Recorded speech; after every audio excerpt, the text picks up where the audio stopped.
Hello, everyone, and welcome to another horrific review.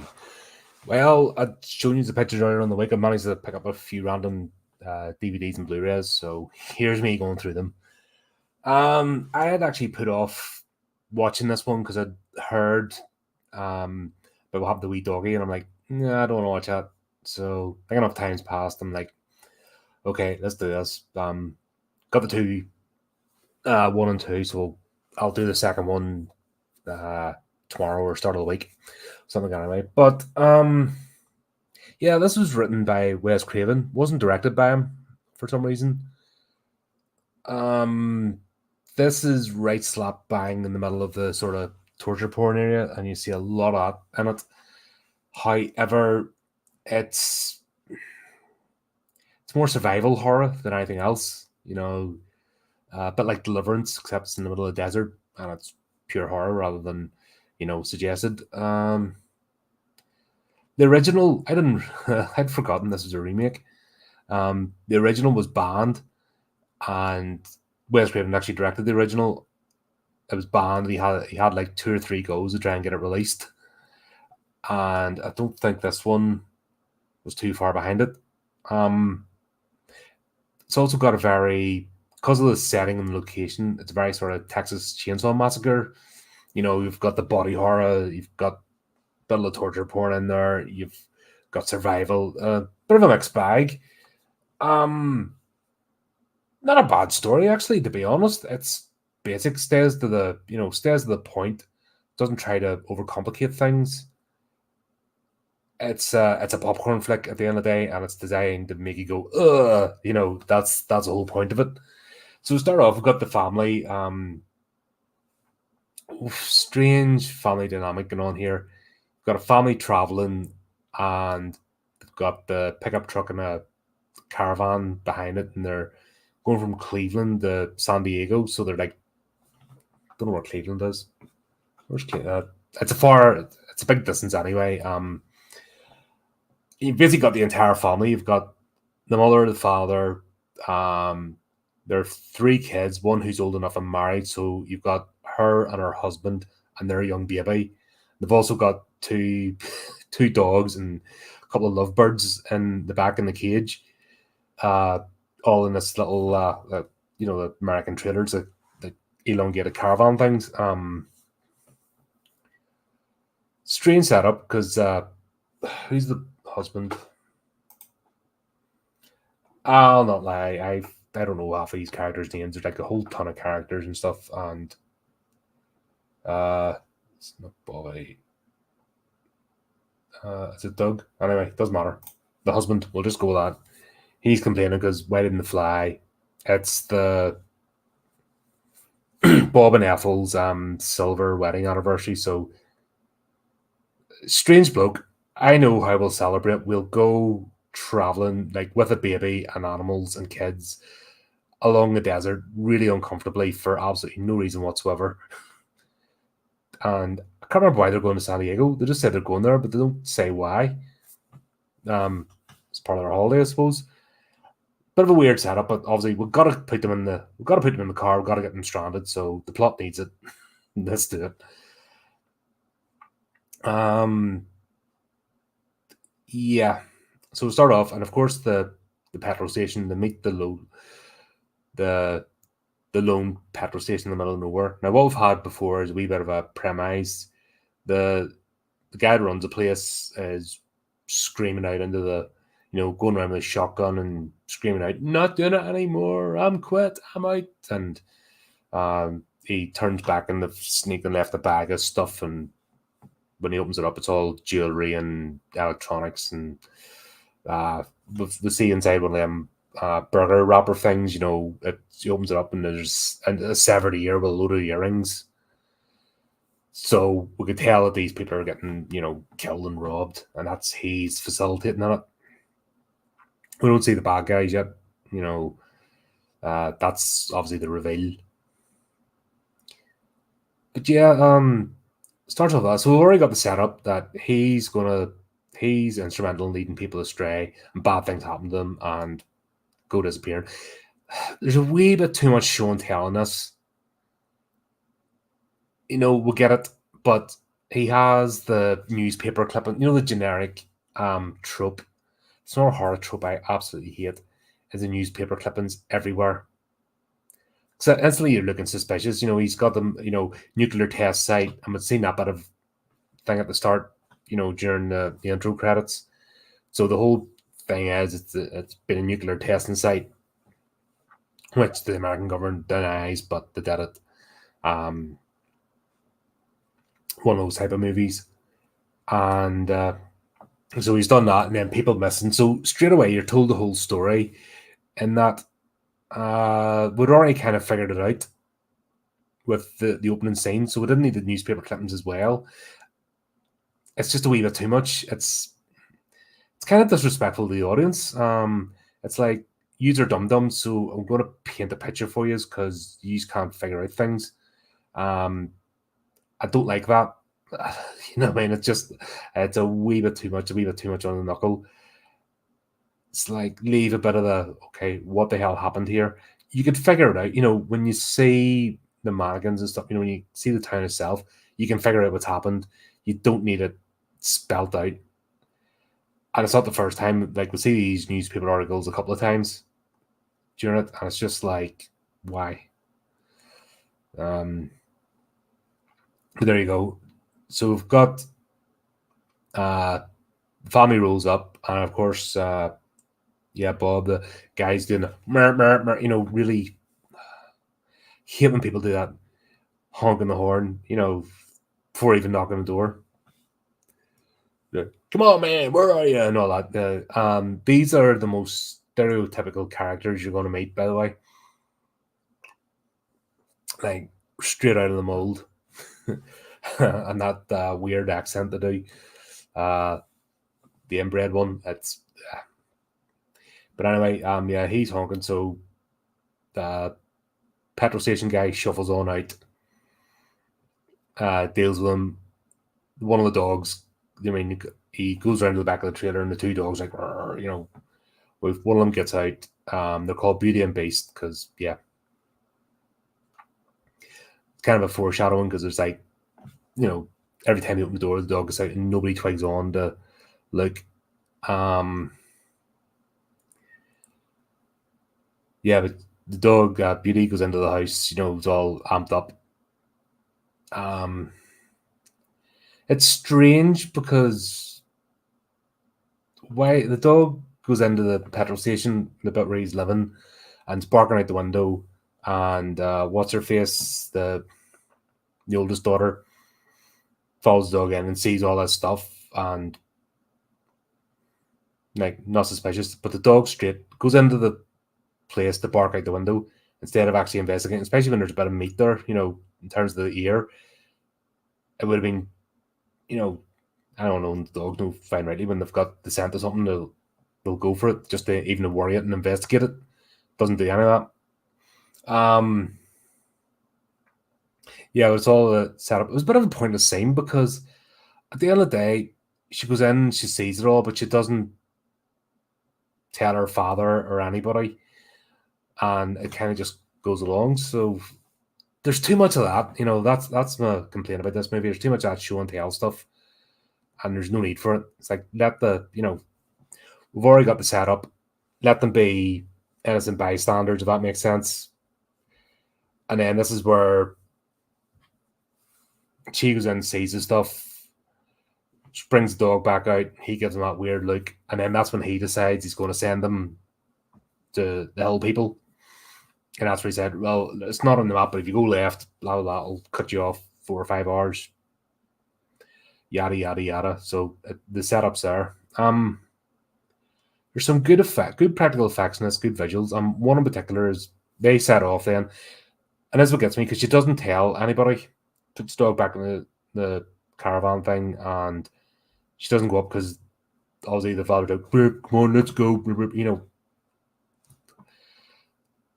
it's too generic, too stereotypical, and too much of a setup. So it's like, if they dialed that back a bit, this would be a really gripping thriller of a movie. I would have a bit of gravitas, but because they're painting these, you know, they're using the slasher formula, where to me this movie has the potential to be a bit more. and just a slasher, But because the way they painted out the characters, you're like, yeah, okay, right, they're going to get chopped up to bits. So be it. Because that's, if you don't think that's going to happen in this type of movie, then I don't know what to tell you. But yeah, the drive along, and a good, don't know how they did it, but they're the same, they're driving along the road, and they're just wee lizard sort of going, and next thing you know, the stinger, the other thing, police car, the caltrops stingers, throw them across the bed. This has been buried in. It's been activated, so the spikes go up. The thing gets impaled. That was really clever for a subtle special effect and the use of camera. I think that was the best scene out of this. I don't think they hurt a wee lizard, but just using the special effects in that way was really clever because it's manages to show with a bit of shock and gore what's about to happen. So of course the drive, tires pop, lose control. There's a weird thing going on. And of course they bring Damiangastani politics into this because one's one and the other's are the other and that sort of stuff. And it's like, even then, can you just fucking leave it alone? Honestly, does your stupid politics have to be in every movie? Can you not just shut up about it? Honestly, it's boring. These are flipping doesn't stop. We have enough problems over here listening to our politics without American stuff because that's like wrestling. It's just dumbed down version of politics. But to bring that in, of course, blah blah blah, because they're setting out the characters, But there's this weird thing that the wife has to be in the backseat of the car with the baby, and the two boys are in the caravan, and he doesn't like it when his husband's kissing his wife. He's got a weird fucking, like, almost like a jealousy, as in that's my woman sort of thing. They kind of played that about it, and you're like, really? What the hell's going on here? And he's even saying to his wife, no, why are we doing this? And like it's their silver wedding anniversary. This is what he wants to do. And you're like, who in the right mind does this? I can understand going on a bit of a road trip, but not in the arsehole middle of nowhere. It doesn't make sense. And especially in the setup they have, it's like, that's not comfortable. Like, ugh. I don't know, Americans, man, never understand them. The dead eye, they're a strange beastie. But yeah, tires pop, of course.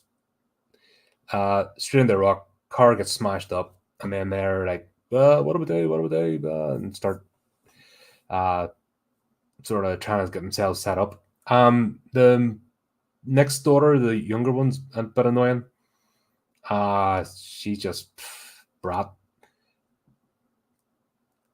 But they start making the best of their situation. They start basically setting out that basically have to stay here for a minute. They try and find a way to get repairs. So it's just because Bob's in here. Bob and another bloke. Oh, Doug, right. Bob and Doug go both ends of the road. So Doug's the husband of the other daughter. He decides to follow the road to where it goes. And Bob decides to go back to the petrol station to figure things out or try and get a truck or something, Fair enough. They do that. It's funny that they both, like, they're in the middle of the desert and they don't think they have a backpack with water and even the Doug character's like, what do you mean you have to wear a hat? It's like, what are you doing out in the middle of nowhere and not being prepared? Like, that is utter stupidity. Especially if you're going a long car journey and that, you know that, like, if I was going for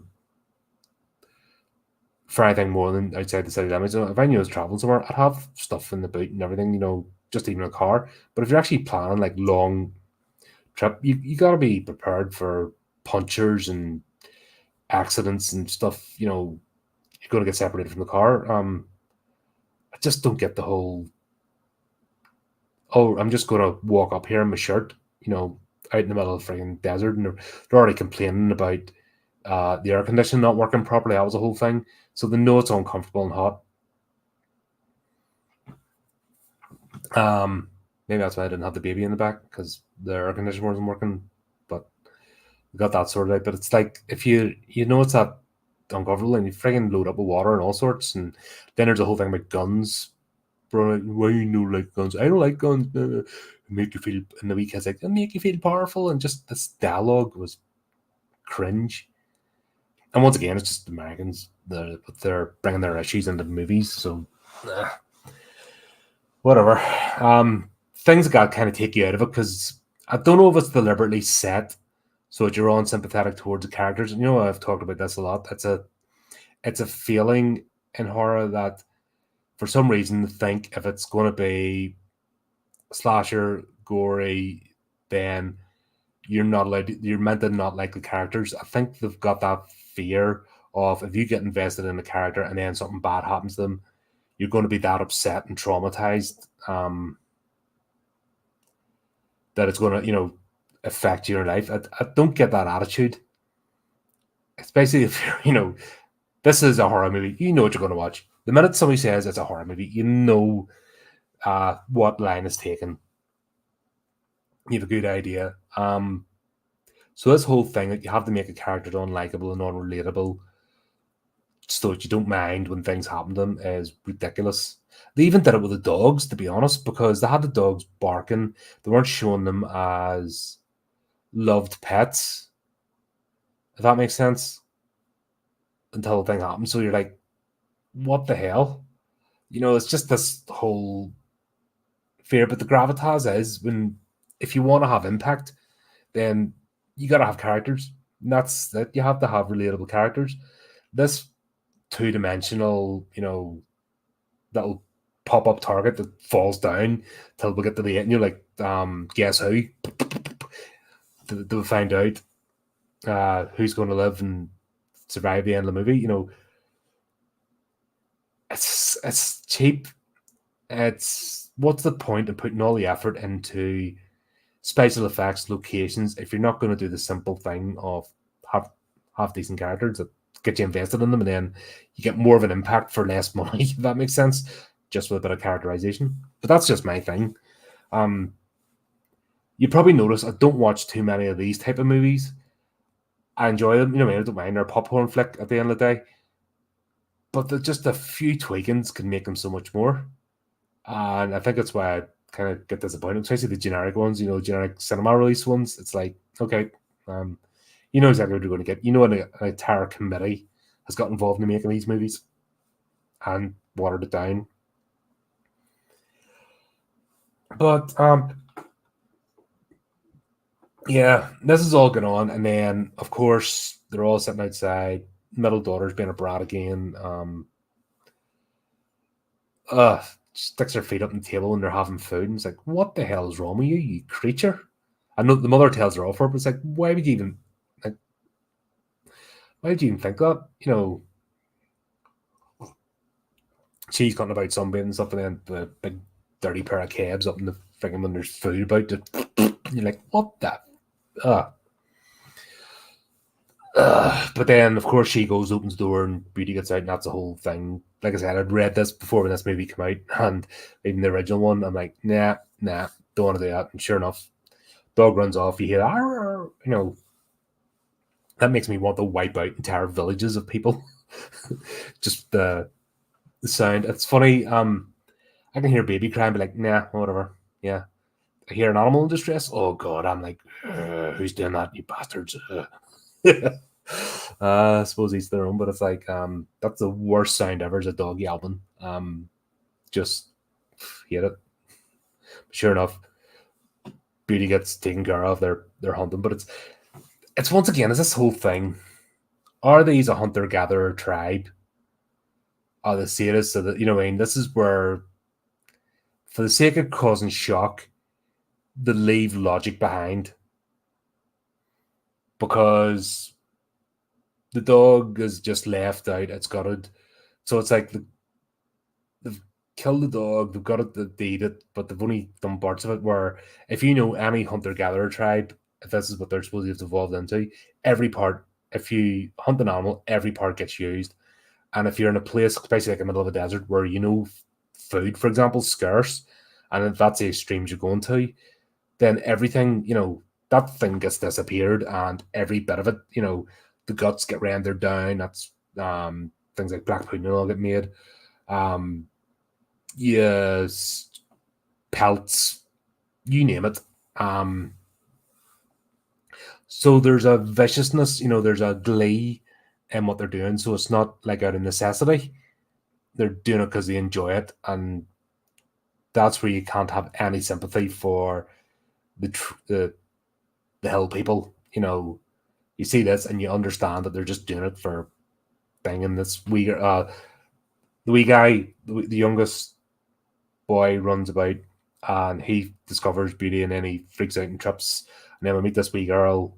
He's one of them, and the other one's laughing, eating the leg, and it's just that whole thing of, all right, you're meant to feel sympathy for her, but no one else.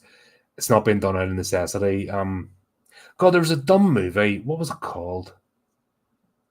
Big Dumb and Moa was in it, and it was along a similar vein. Wasn't Bad Taste, Bad Batch, the Bad Batch.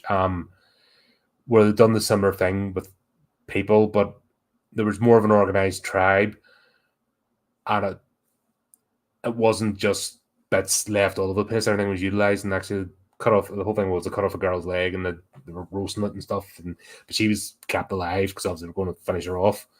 But everything was organized. It was kept clean and stuff. That's like an abattoir. This is not that. This is just pure sadism. Just gnarly people, or take a joy. Not even enjoy the hunt, because even hunters have respect for their prey, if that makes sense. Even in the wild, creature, it's a lightning attack, and it's over in like mere seconds. If that if it goes on longer, because the prey animals fighting back. But nature in itself isn't that. So betraying it is just purely for shock value. My problem is, because I'm seen hundreds of these movies, the shock value doesn't work, and I start picking apart. So I think this was designed again for a normal audience. It's not for the horror fan. It's actually quite insulting to the horror fan, if I'm honest, because the way they paint this out, you don't get the gravitas. You're just, oh right, slasher flick mentality. And I think this one just falls victim to trying to just use all the current tropes of the day. And then it's on later on that night. Wee lad goes back, he's all traumatized, and nobody bats an eyelid at the fact that he's acting completely different from what he was. Everyone's like, okay. Like,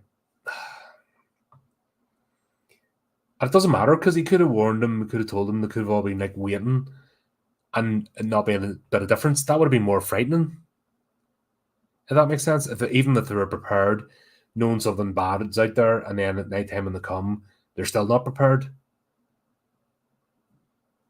You know what I mean? And that doesn't cost extra money. That just, once again, back to characterization. But there you go. They have the attack. The young girl gets assaulted. So this one of the inbreds comes in, sneaks in, and she goes to bed and start fighting over and stuff. And then, of course, the birds get eaten. And this is what I'm talking about. Them, like, they're just doing it. It's just done for shock. If they were really a hunter-gatherer tribe and these were seen as prey, they'd be gathered, they'd be keeping the birds alive for later on. They'd be stockpiling, but they don't. They're just like the assault her, and then the fight over, and then I think the father one or something, the leader one, they see the baby, and then the oldest sister comes in and he puts a gun to the baby's head so he can start having his way with her, and then the mother. It just it's a pretty gnarly scene, and that's where it's, like I said, it's shows that they don't have to live this way, but they choose to. And when you hear later on, it's everybody else's fault. Woe is me. That typical like serial killers always try to justify their actions. You kind of get that later on with one of them who speaks, but these are like just pure animals is wrong. Using an animal analogy is wrong because they're not. They're worse. They are doing it just because they like sowing terror. That's how they get the rocks off. And they like inflict suffering. So they're not doing what they do out of necessity. It's like I said, just pure evil. Now I don't know if that's intentional or if it's just done for shock, because that's the bit that's niggling at me with this movie.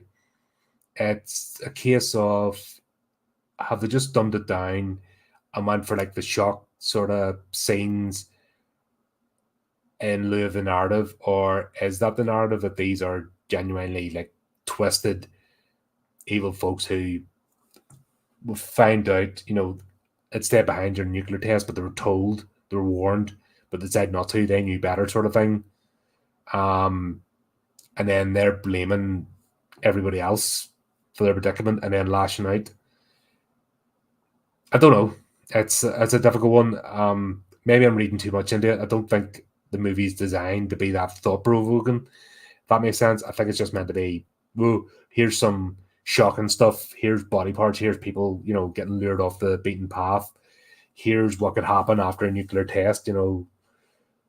That'll. I mean, that's an old trope to be bringing out in the mid 2000s. To be honest, that was the thing of the 80s, but they've used it for this, maybe just to revisit it. Yeah, I didn't even talk about the opening scene with it. Yeah, it's seen the tests and stuff. You've seen people out like carrying out readings of the area afterwards. Like, they're filled up. They've got the hazmat suits on, respirators, and they're like capturing fish and just doing all to take back to the lab and stuff. And they all get taken out. But the weird thing is that they never, if something like that was a government research, why didn't they send back up? Were they just forgotten about? And you see the truck and all getting driven off. But yeah, that kind of goes. With Doug's character,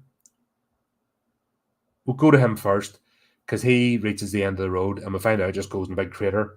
And in the crater are all abandoned cars, and there's, because you need it spelled out to you, so of course there's blood smears up the side of the car and stuff. Like, really, really insulting your intelligence. And that's the thing that aggravates me about this. Like, of course, so they're showing that these are people, and you've already seen it with the newspaper article, so you know exactly what this is. Like, if you had just left rusted cars, and do you know what? Even though it had been parked up neatly in the crater, showing that level of organization, that would be more frightening. And then he's going in and saying that there's recent, that would have been the reveal, that he's saying that they were occupied by families and there's modern equipment. It's not like from 50 years ago. This is all happening. That would have made more sense. And then maybe he discovers it and he starts going back towards the caravan again where the family is. Then we skip to Bob, and it's nighttime at this point, and he's back at the petrol station. This would have been a good time to find the newspaper articles. Him going back and like he's searching through the house and he's realizing something's off. That would have been a good time to find the newspaper articles, because then we've seen the abandoned cars. This would have been time, maybe it had to been a folder, not all over the wall like a flipping Egypt, because you're just setting yourself up then. That would have worked then. You didn't need the reveal, but like I said, the thing, that's where he discovered anyway, up against the walls, but we'd already seen it and nothing happened. So the impact of that and finding out he's part of it, because that would be the revelation before we see the petrol station guy, that would have worked. But because we've already had it spelled out for us, we've lost the impact of that. But he finds a petrol station guy, and he's in the dunny. He's basically, in the outside toilet about the sort himself out. He's drinking a bottle of whiskey and he's his shotgun and he's crying and regretful and all that kind of stuff. Then he blows his head off. It's really cheesy looking, to be honest. Because it was weird, because the shotgun like takes his whole head off, and then the same shotgun is used later on, it doesn't do anywhere near the amount of damage. You're like, make your mind up. Yeah, and then obviously Bob gets captured, and then later seen, which made no sense again, because they haven't tied to a train that set fire to him, and you're like, why?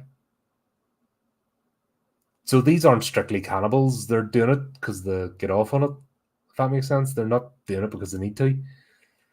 And this is where the whole thing falls apart, because you don't have the actual reason for them existing.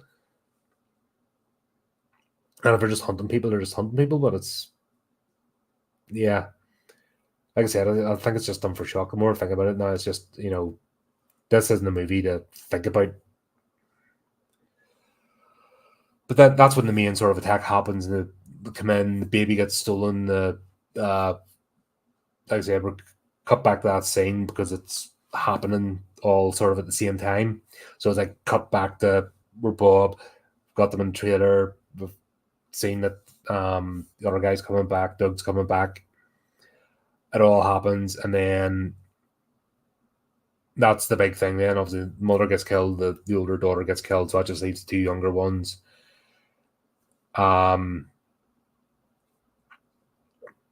Bob gets taken care of as well, and like I said, they do it just for badness, and this all kind of happens after the first attack. I'm trying to think. Yeah. And then the big thing is obviously the baby gets kidnapped, and then that's what sets Doug off to try and rescue it. Yeah, and then it kind of drags out a wee bit. This is where the movie could have maybe sped it up a bit, but it looked like it was filler. So they did all the scenes, and then they had all the shock. They kind of did it a bit early in the movie, and then we're now get this build up towards the end, and that's a bit that drags out in this, because he's then going to try and find out, and he finds it, the mining tunnels. He's seeing graves of previous residents. Then he goes into the town, and then that's where you see the houses set out with the dummies. Now, I'm one that's lived through the 80s, has seen this scene 100 times. It's basically what they did was they used mannequins and they set them all out in these like mock villages. And then what they did was they tested nuclear weapons to see what the effect was. Anyone, these are pretty standard. So you see this video or this scene laid out with the fake village and all the mannequins. So that would be your clue. So you didn't need the newspaper article spelling out. And I don't think you needed that first scene, because it didn't add anything. And plus, if they're government operatives, then the army would have been out scouring the place. And to be honest, there's not really much. They don't go too far from civilization, so they would have been found. Even 2006, drones weren't a thing, but definitely aircraft, radar, infrared was available, stuff. You can't hide like that the way these people are supposed to if there's a concerted effort, especially when they know if it's from the village that they cleared out and they didn't. As I said, I'm just thinking too much about it. This isn't meant for you to think that you're just meant to go, right, oh. And this is another bit, because he's going through, he's trying to find his baby, and then we see, like the Texas Chainsaw Massacre, although that was done better, but you've seen body parts and they're hanging up and they're like looking fresh, even though how long has this been going on? And some in a freezer, which hadn't switched on, and it's like, none of this makes sense. It's just done for shock, because it'd be all rotten and falling apart, especially in the heat. And why they need, if they've got that stockpile, then they wouldn't need to go out and hunt, because if they were as clever, because they're made out to be intelligent, so if they're that intelligent, they know over hunting, like animal husbandry. So if they go and take too many people, then it's going to raise suspicion. of this area, and just logic goes out the window, and it's all done just for Jock. But then we meet the rest of the tribe, so to speak, that are dotted about, and they're all done sort of like Resident Evil style, with braces and stuff, and some speak, some don't. Got this guy who's mutated, just sits in a chair, and he's a plot device. So the Jews did this to us, blah blah blah. And you're like, why? But yeah, that kind of goes on. He rescues the baby, the big bad fight scene carries on. As usual, the leader mutant of them, he knocks him down about 3 times and doesn't finish him off, so he gets up about 3 times, that slasher type stuff. And we'll get the final scene then where the wee girl, Lizard or something she's called, saves the day by jumping into him, and she rescues the baby from him, and then Doug becomes hero. He finally gets a pair, so to speak, and comes out of desperation because he's looking for his daughter. And then that's it. He comes back. Him and Beast, him and the dog and the baby come back to the caravan. They've managed to fix it, which they couldn't have done before. So somehow they managed to get everything fixed. And then we'll finish off with another set of binoculars looking at them, and you're like, oh, here we go again.